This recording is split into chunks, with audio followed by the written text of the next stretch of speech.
Hi guys, how you doing? This is D Durrell with D Durrell Life Solutions. Happy for you to be here once again. I'm going to get right into it. So we're going to talk about the topic of, are you open to virtual therapy, um, and so on, or any type of online type therapy, counseling type platform or service. The reason why I want to talk about this, and I've done several videos on this in the past, and I felt that right now would be a good time to discuss whether or not this is something that our community is open to. The answer is yes. I am seeing, or I'm witnessing, due to the existence of COVID-19, an overall increase in people in general that are open to online therapy.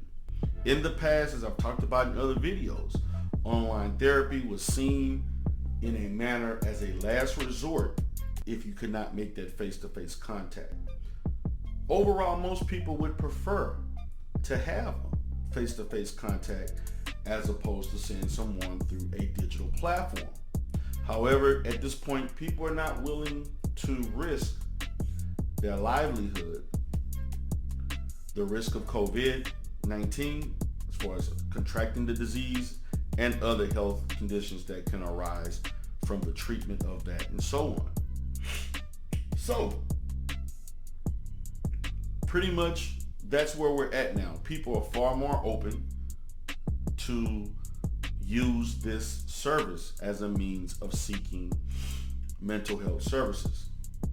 Again, in the past, it was not used as much, only as a last resort, or let's say someone had some type of physical ailment or something that prevented them from going to therapy face to face, or they had some level of transportation issues, or let's see they were out of town. It was always unforeseen issues, crisis situations, or some spontaneous situation that came about that prevented the face-to-face contact. And for the most part, online therapy was contingent upon whether or not someone was able to see you face-to-face. Now, of course, the increase did occur due to COVID-19, and it continues to be on a rise. However, I will say, I foresee by the end of this year, if the numbers continue to increase of people, as far as people wanting to do more and more things as more businesses open up, as the numbers decline in the contraction or the treatment due to vaccinations and so forth, I, in one hand, expect those numbers to decline as far as people seeking online services.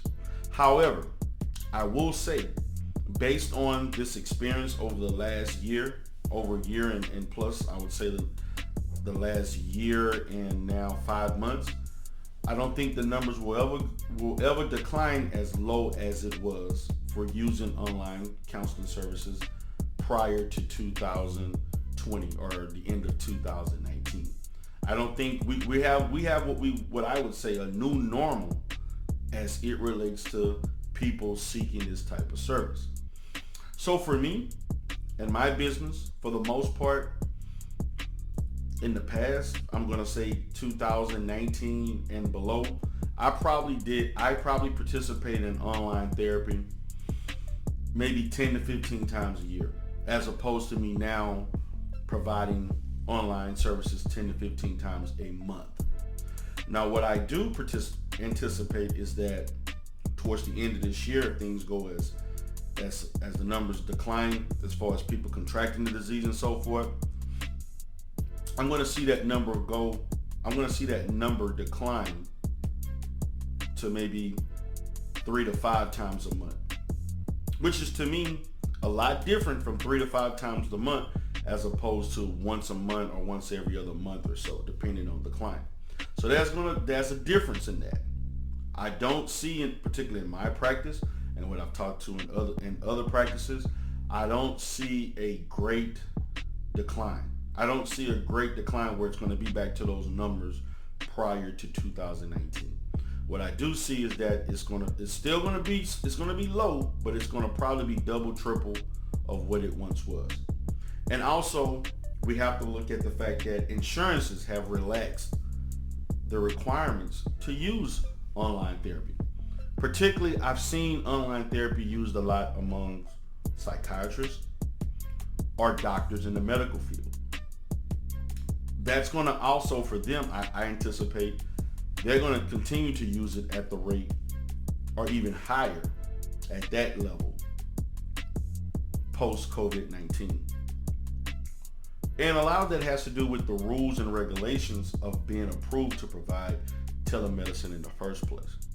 Those particular authorizations for it, the requirements, the modifiers of it being incident to whatever other conditions and so forth, that has greatly been relaxed. Which leads me to the type of platforms that are used to provide these services. Prior to 2019, I basically did not consistently have a platform to utilize online therapy. I would get one primarily for maybe a month or two when I had there's one particular insurance that I have that's an EAP insurance that's for veterans, in which all of my counseling was facilitated. All of my counseling was facilitated online. Then every now and then I would get a client that wanted face-to-face, or they wanted me to see them online, or depending on if the distance was too far or they couldn't make it for whatever reasons. There were special conditions, but I see that greatly increasing and never being at the low level that it was prior to COVID. Now, when I talk about the platforms, all of these platforms have to be, for me, prior to COVID-19, because of the higher requirements to use it, it definitely had to be HIPAA compliant. Now they have allowed it where you can do therapy over the phone, even though that was okay, but that wasn't a common practice for the most part, particularly a consistent practice. But because of COVID-19, that was allowed on a more consistent basis. And also when you look at the fact of you participating in, again, HIPAA compliant, board certified or board approved